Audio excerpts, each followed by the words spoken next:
Спомням си как в началото, когато започнах да уча в Англия, имах есе. И имах 2 месеца да го напиша.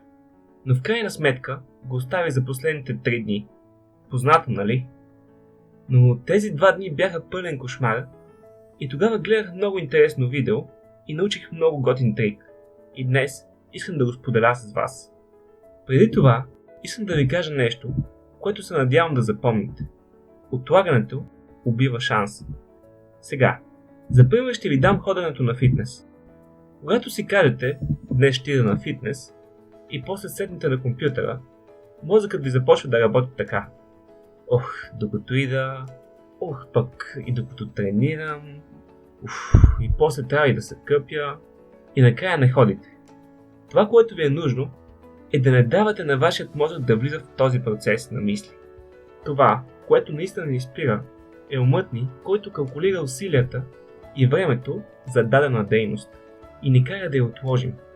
Принципът 3-2-1 давай е много лесен, но и също толкова ефективен.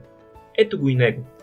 Винаги когато трябва да свършите нещо, което знаете, че трябва да направите и ще имате полза от него, но не се чувствате в настроение да го свършите, това, което трябва да направите, е да спрете да мислите и да почнете да броите.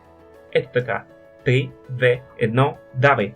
И да идете и да свършите тази задача. Седиш пред компютъра и гледаш безсмислени неща. И не ти е до фитнес в момента. 3, 2, 1, давай! И ставаш и почваш да се оправяш за тренировка. Трябва да си почистиш стаята.